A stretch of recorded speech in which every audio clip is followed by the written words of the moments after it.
أعوذ بالله من الشيطان الرجيم. بسم الله الرحمن الرحيم.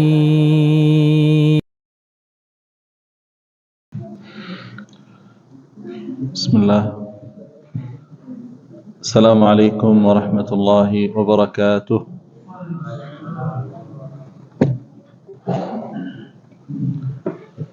الحمد لله رب العالمين حمدا كثيرا طيبا مطيبا مباركا فيه ملء السماوات وملء الأرض وملء ما شاء ربنا من شيء بعد.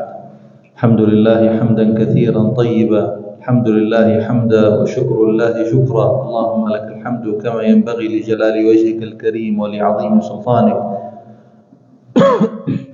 سبحانك ربنا لا نحصي ثناء عليك، أنت كما أثنيت على نفسك. اللهم لك الحمد حتى ترضى، ولك الحمد إذا رضيت، ولك الحمد بعد الرضا، ولك الحمد على كل حال. اللهم صل وسلم وبارك وأنعم وأكرم على سيدنا محمد وعلى آله وأصحابه ومن تبعه بإحسان إلى يوم الدين. ثم أما بعد، سبحانك ربنا لا علم لنا إلا ما علمتنا إنك أنت العليم الحكيم. اللهم ربنا علمنا ما ينفعنا وانفعنا بما علمتنا وزدنا علما يا كريم.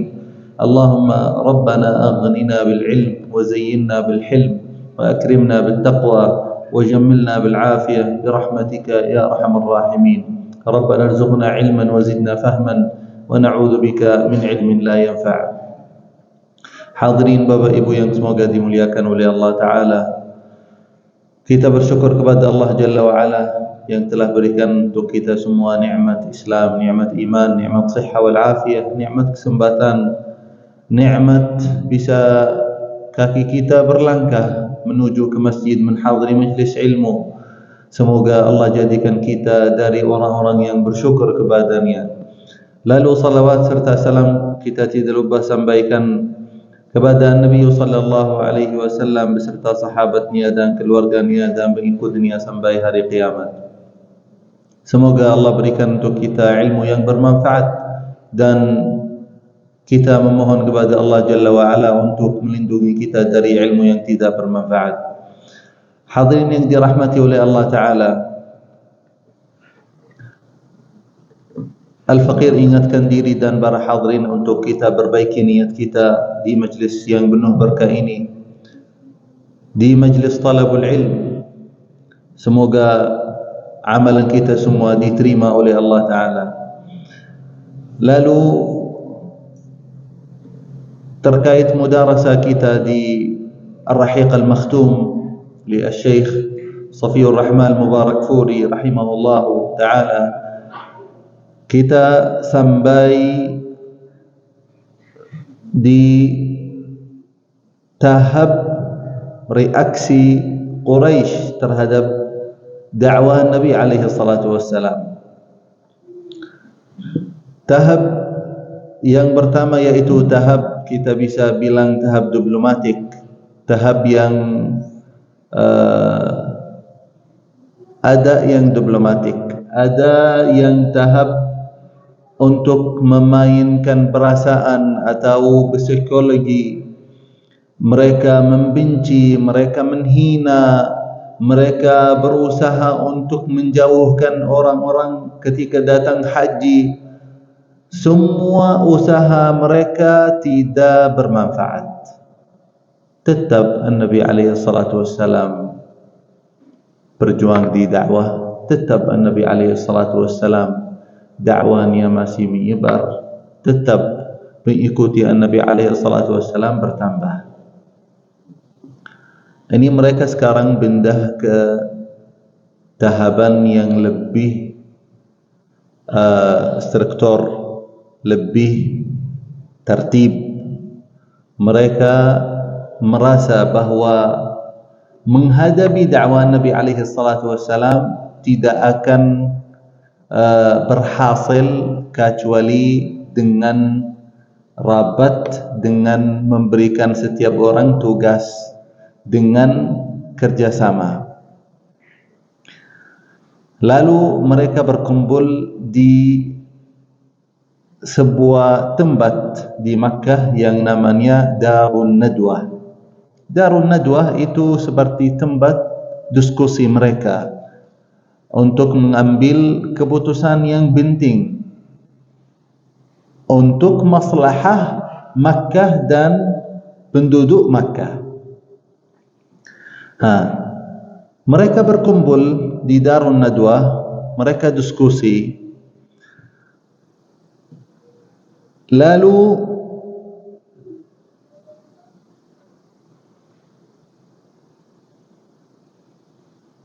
yang berkumpul di waktu itu sampai 25 orang.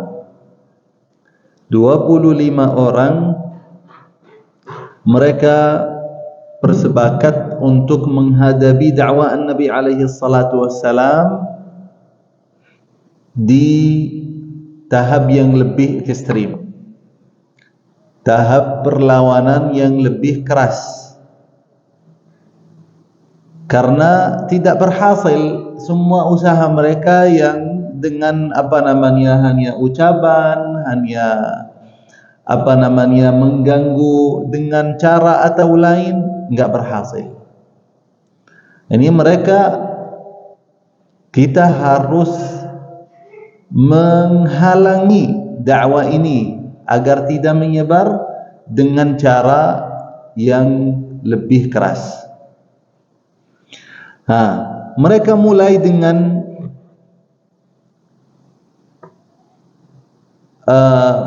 kita bisa bilang mulai dengan mengganggu Nabi alaihi salatu wassalam sendiri. Jadi melakukan kekerasan terhadap Nabi alaihi salatu wassalam sendiri. Dan yang bertugas pertama di di masalah ini atau menghadapi Nabi alaihi salatu wassalam yaitu pamannya Abu Lahab. Abu Lahab itu yang paling benci sama Nabi alaihi salatu wassalam. Yang pertama, dua anaknya menikah sama dua putri Nabi alaihi salatu wassalam, suruh dua anaknya dengan keras-kerasan untuk menceraikan dua putri Nabi alaihi salatu wassalam. Agar apa? Agar tidak ada keturunan dari anaknya Nabi alaihi salatu wassalam sendiri. Agar apa? Tidak ada yang mendukung Nabi alaihi salatu wassalam dari keluarga sendiri. Dia merasa begitu. Lalu yang kedua, ketika anaknya Nabi alaihi salatu wassalam Abdullah meninggal, Abu Lahab menyebar bahwa ini orang abtar. Abtar itu artinya terputus dari keluarga besarnya. Abtar artinya juga orang ini akan terputus keturunannya, tidak ada yang membawa namanya.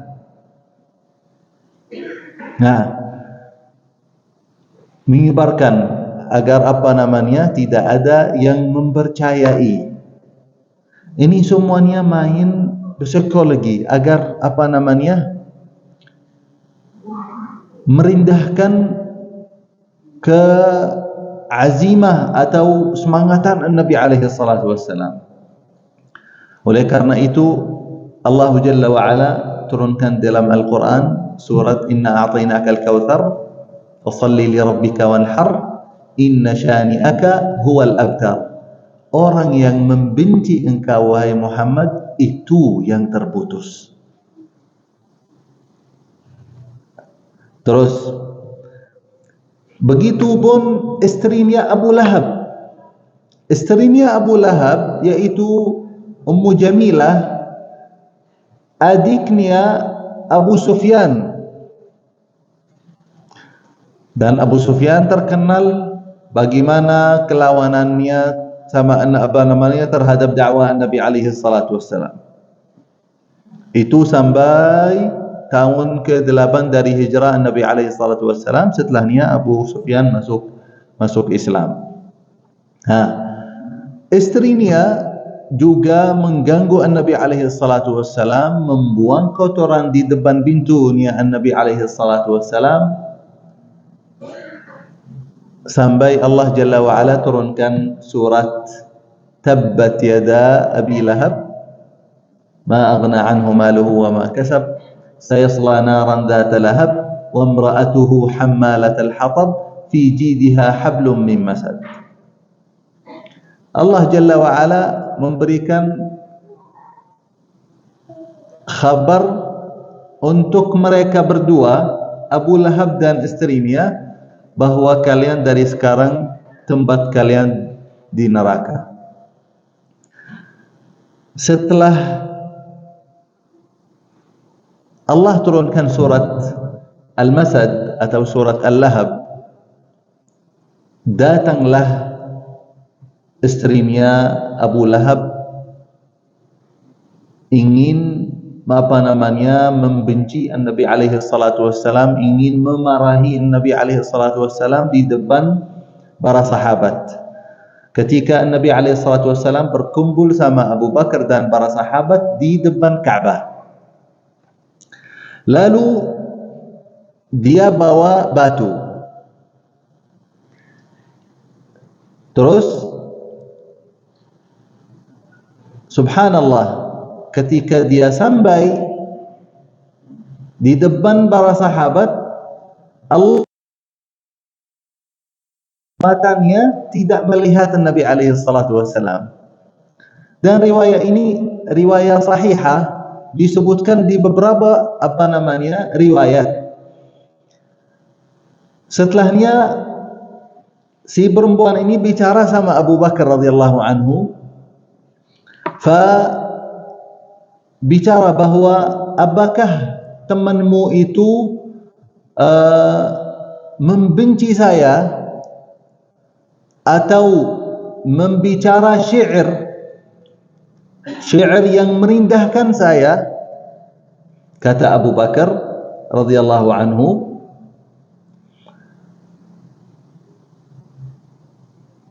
setahu saya Nabi alaihi salatu wassalam tidak ucapan atau tidak bicara dengan syair. Jadi enggak bisa bicara syair untuk merendahkan orang, karena dia tidak membedakan Al-Quran dengan syair yang terkenal di golongan Arab di waktu itu. Setelahnya dia pergi, Abu Bakar bicara sama Nabi alaihi salatu wassalam, ya Rasulullah, ama taraha? Faqala Nabi alaihi salatu wassalam,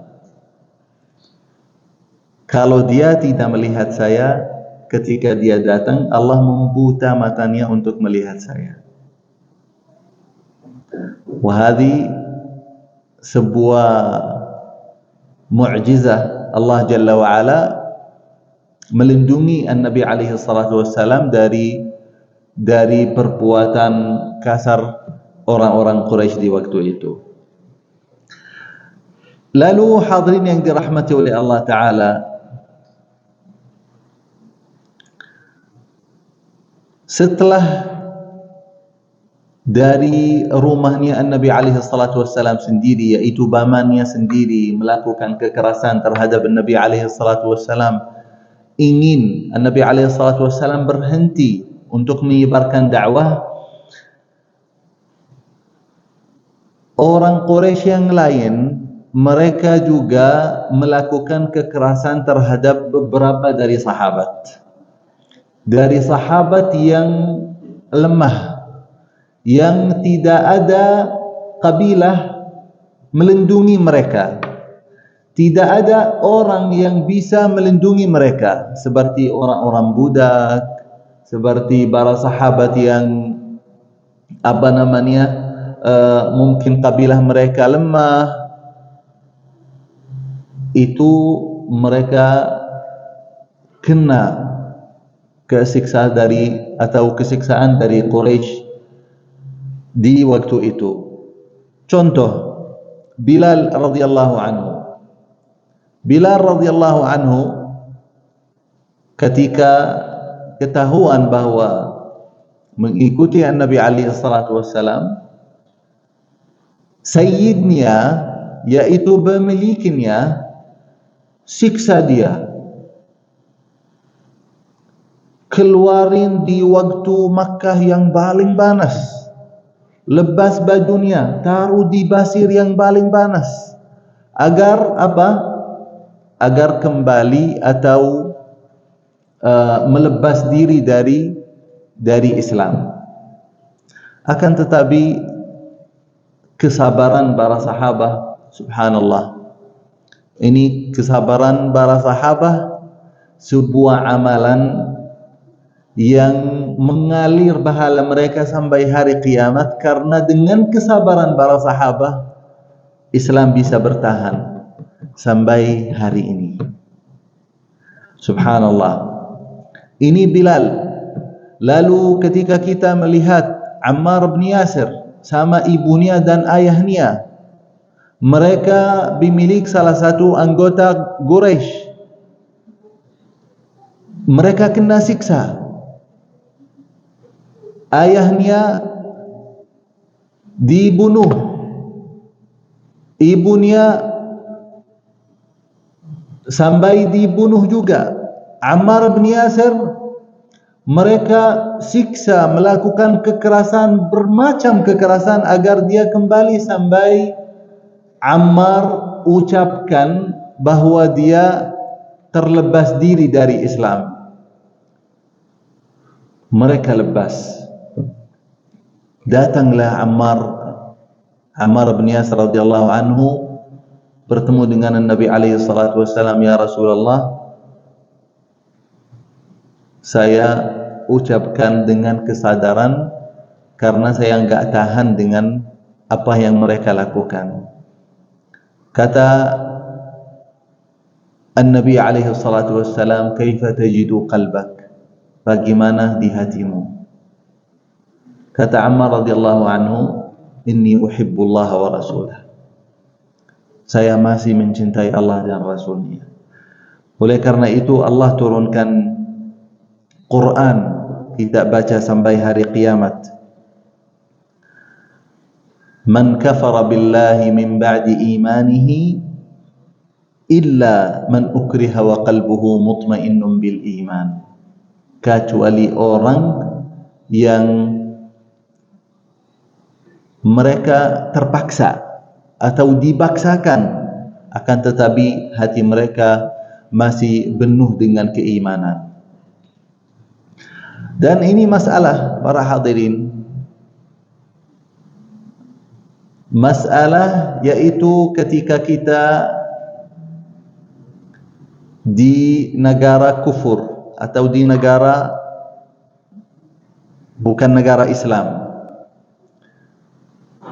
apakah kita terpaksa untuk misalnya seperti akhwat untuk melepas hijabnya, kerudungnya, apakah itu artinya mereka terpaksa?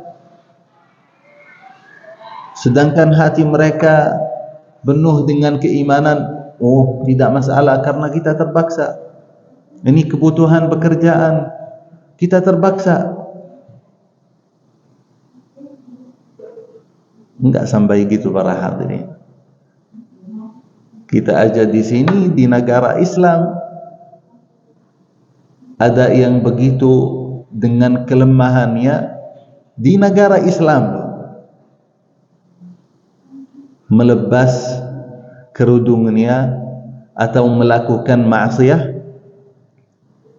dan mereka memberi alasan karena ini maslahah, ini enggak bisa, saya terpaksa untuk mencari rezeki, untuk apa? Ada orang yang siksa untuk berkufur di masa awal Islam sampai keadaan seperti itu, baru kita akan bilang ini terpaksa. Subhanallah. Ini sungguh fitnah untuk melakukan maksiat lalu beri alasan bahwa ini, subhanallah. Ala kulli hal, para hadirin yang dirahmati oleh Allah Ta'ala, Khabbab bin al-Arat, salah satu sahabat yang dari sahabat yang awal masuk Islam, beliau radhiyallahu anhu juga budak mengikuti Sayyid Nia. Lalu Sayyid Nia setelah mengetahui bahawa Khabbab radhiyallahu anhu mengikuti Nabi alaihi salatu wassalam, mereka siksa dengan bermacam kesiksaan. Akan tetapi subhanallah, tidak ada yang akan sampai ke level kesabaran para sahabat di masa awal Islam. Subhanallah. Lalu hadirin yang dirahmati oleh Allah Ta'ala,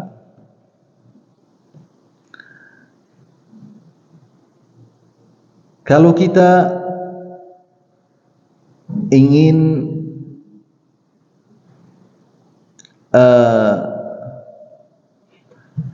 melihat hal ini atau membagikan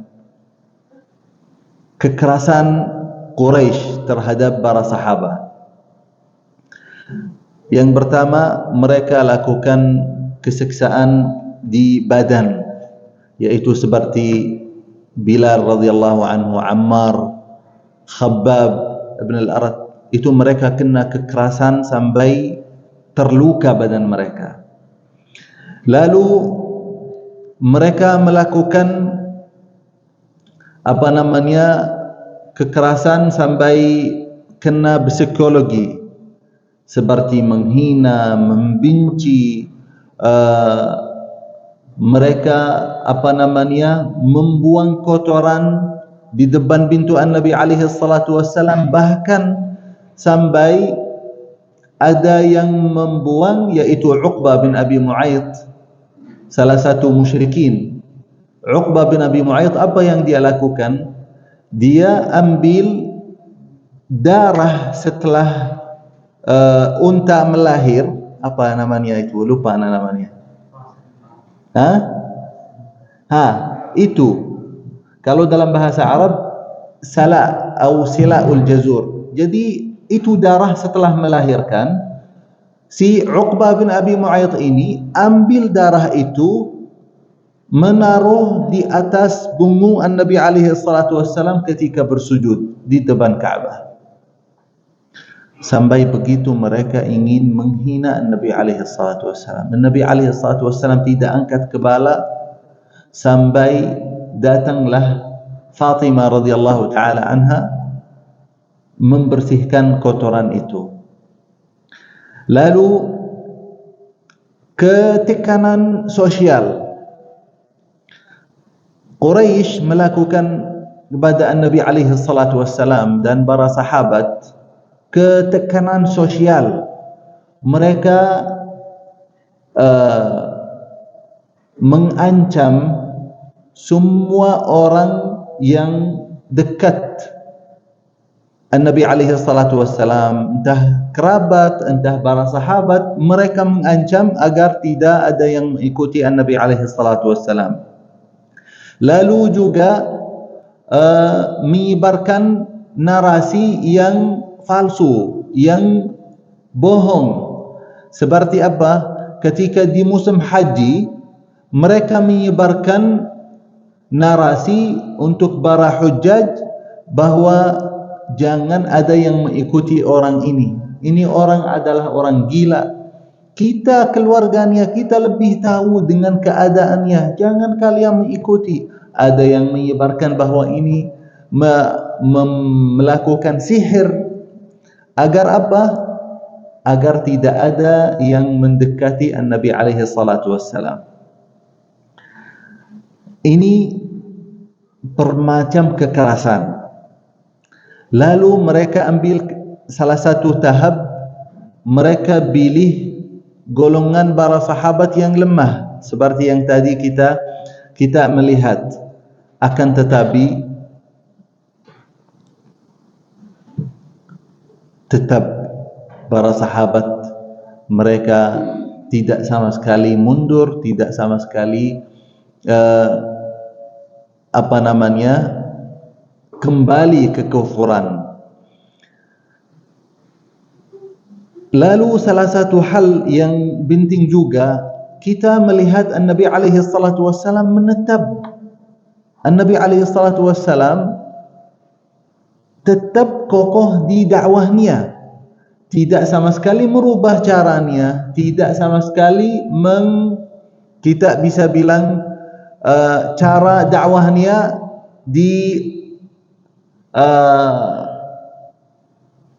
ambil misalnya level yang lebih bawah di cara dakwahnya, tidak. Dan hal itu yang menjadikan dakwah Nabi alaihi salatu wassalam tetap berjalan, karena thabat dan istiqamah Nabi alaihi salatu wassalam itulah yang menjadikan dakwah Nabi alaihi salatu wassalam tetap berjalan. Hadirin yang dirahmati oleh Allah Ta'ala,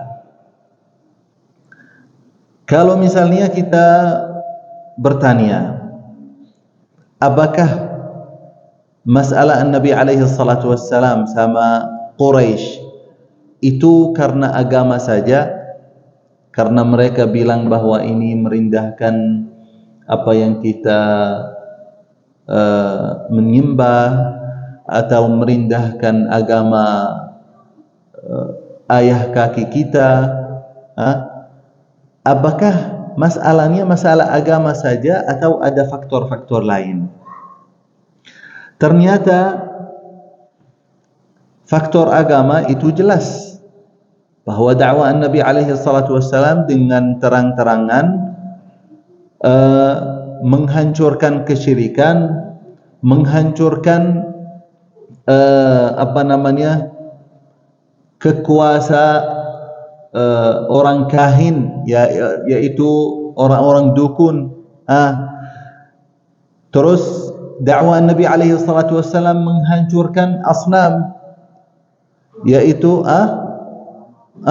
batung-batung yang ada di depan Ka'bah. Akan tetapi ada faktor politik.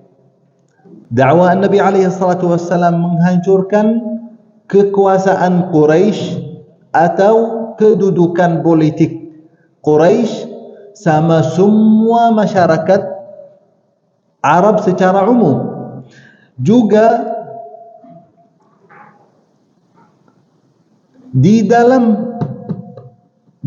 Quraisy mereka takut bahwa Nabi alaihi salatu wassalam ambil kedudukan di dalam golongan Quraisy sendiri. Ternyata juga ada faktor ekonomi, bahwa dakwah Nabi alaihi salatu wassalam ketika menyebar, Quraisy tidak ada kesepakatan di antara Quraisy sendiri, berarti posisi dagangan mereka akan turun. Oleh karena itu mereka angkat level berlawanan atau menghadapi dakwah Nabi alaihi salatu wassalam. Hadirin yang dirahmati oleh Allah Ta'ala,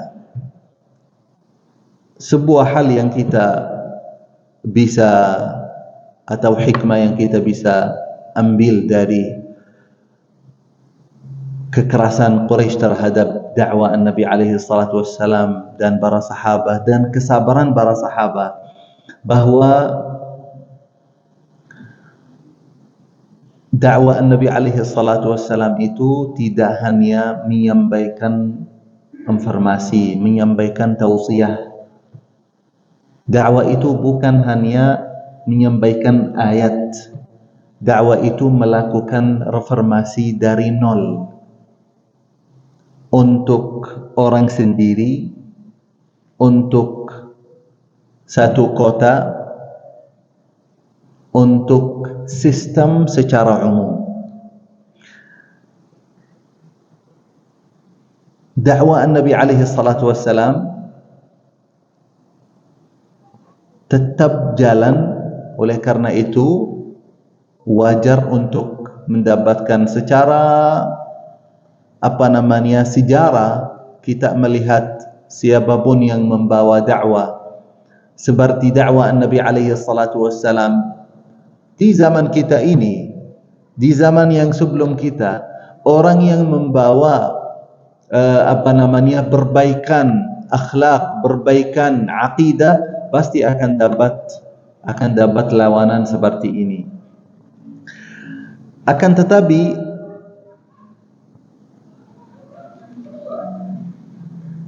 salah satu hal yang para sahabat merasakan, yaitu kekuatan para sahabat di antara mereka itu makin kuat. Jadi berukhuwah, kekuatan iman, kesabaran fulan itu menjadi inspirasi, menjadi membawa motivasi untuk yang lain lebih bersabar. Lalu masyarakat di waktu itu terbagi, jadi kelihatan mana golongan orang yang jujur, mana golongan orang yang takut, oleh karena itu masih ragu, mana orang yang terang-terangan melawan dakwah Nabi alaihi salatu wassalam. Lalu dari kekerasan Quraisy terhadap dakwah Nabi alaihi salatu wassalam dan para sahabat, itu menjadi kesempatan untuk para sahabat keluar dari Makkah, dan hal itu pasti membawa kesempatan untuk mereka berdakwah di luar, yaitu terjadi di al-hijrah ila al-Habasyah. InsyaAllah di majlis yang akan datang kita akan bahas al-hijrah ila al-Habasyah. Lalu salah satu hal yang para sahabat merasakan dari ini, apa yang terjadi di Makkah dari Quraisy itu melahirkan, kita bisa bilang, teladan untuk umat Islam secara umum sampai hari kiamat. Kesabaran Bilal, kesabaran Ammar bin Yasir dan keluarganya, kesabaran Khabbab, kesabaran adiknya Umar bin Khattab, kesabaran Abdullah bin Mas'ud, kesabaran para sahabat yang mereka dapat kesiksaan, itu melahirkan teladan yang luar biasa untuk umat. Lalu mempersiapkan lingkungan yang di luar Makkah untuk membangunkan membangunkan umat Islam, membangunkan sistem politik yang Islami, yaitu setelahnya yang terjadi di Madinah. Kesabaran para hadirin tidak hal yang negatif setiap kali. Kesabaran itu kadang-kadang kita salah faham dengan kesabaran, akan tetapi kesabaran, kalau kita melihat apa yang terjadi sama para sahabat, bahwa kesabaran itu bukan sabar dan tidak melakukan sesuatu, akan tetapi kesabaran para sahabat yaitu mendorong mereka untuk tetap jalan, menjadikan Nabi alaihi salatu wassalam masih beraktivitas dakwah. Kesabaran para sahabat itu seperti Bilal ketika disiksa di waktu siang, matahari yang panas. Apakah Bilal radhiyallahu anhu diam? Tidak. Bilal ucapkan ahadun ahad, ahadun ahad. Ini sendiri udah dakwah. Dia menghancurkan kesyirikan yang dilakukan oleh Quraisy. Berarti kesabaran di masa itu sebuah amalan yang strategi dan bukan kelemahan. Lalu para hadirin, An-Nabi alaihi salatu wassalam tidak memilih perlawanan atau pertahanan sama Quraisy itu dengan kekerasan lagi atau dengan cara militer masuk perang. An-Nabi alaihi salatu wassalam tidak milih hal seperti itu karena lingkungannya tidak cocok, kekuatan juga tidak seimbang. Oleh karena itu An-Nabi alaihi salatu wassalam mendasarkan dakwah tetap sabar sampai dapat kesempatan. Kepentingan kekuatan sosial itu penting. An-Nabi alaihi salatu wassalam tetap fokus untuk orang-orang yang hebat di Quraisy, menyampaikan dakwah kepada mereka.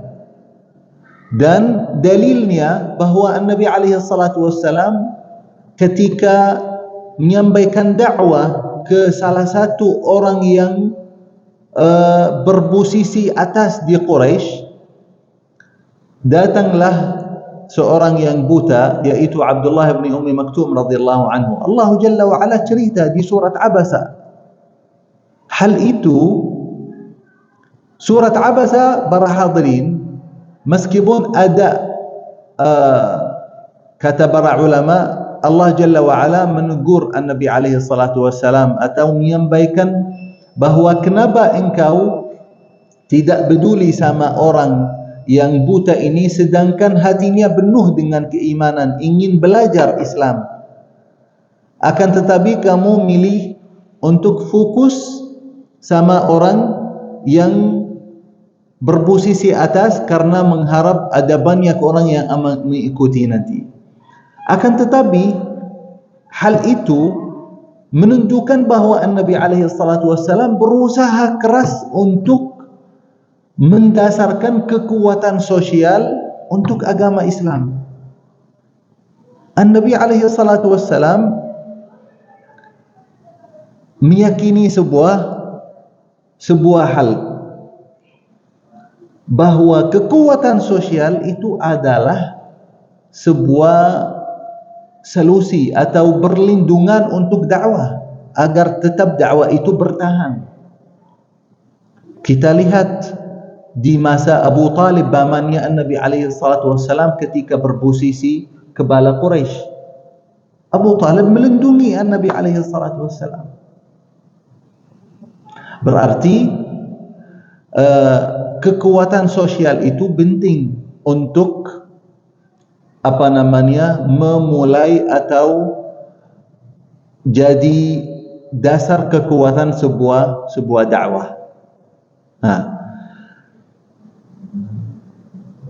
Lalu hadirin yang dirahmati oleh Allah Ta'ala, media sebuah hal yang penting di zaman kita ini. Apalagi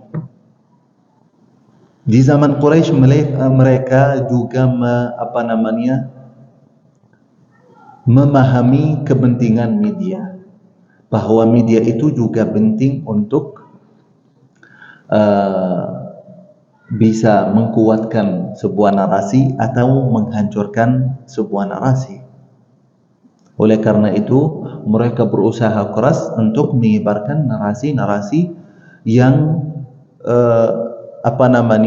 merendahkan An-Nabi alaihi salatu wassalam sama para hujjaj. Zaman kita ini juga media penting. Media penting. Nah,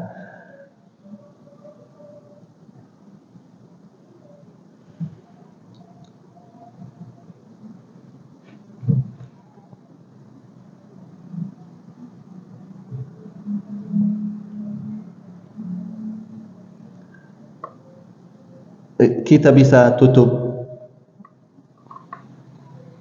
malam ini dengan satu pertanyaan. Apa yang kita belajari di malam ini, apa yang dilakukan oleh Quraisy terhadap dakwah Nabi alaihi salatu wassalam, terhadap Nabi alaihi salatu wassalam sendiri dan para sahabat, apakah itu hanya cerita sejarah atau sebuah contoh yang kita bisa ambil banyak hikmah, banyak pelajaran di zaman kita dan realiti dakwah di zaman kita ini. Ini yang perlu kita selalu ingat, bahwa apa yang terjadi sama para sahabat itu berulang untuk setiap dakwah, membawa kebaikan, membawa perbaikan akhlak dan perbaikan akidah. Pasti akan bertemu dengan hal-hal semacam itu. Oleh karena itu, kita memilih atau kita harus belajar langkah-langkah yang Nabi alaihi salatu wasallam lakukan dengan perbedaan zaman, akan tetapi kita ambil pelajaran dari langkah-langkah itu dan kita melaksanakan sesuai zaman kita. Semoga Allah jadikan kita semua kunci-kunci kebaikan. Semoga Allah jauhkan kita dari bermacam fitnah. Semoga Allah terima amalan kita semua.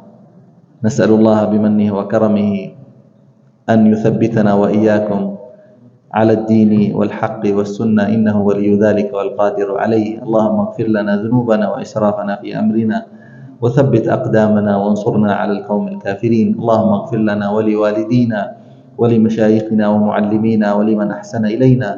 Allahumma ighfir lana wa lil muslimina wal muslimat wal mu'minina wal mu'minat al ahya'i minhum wal amwat.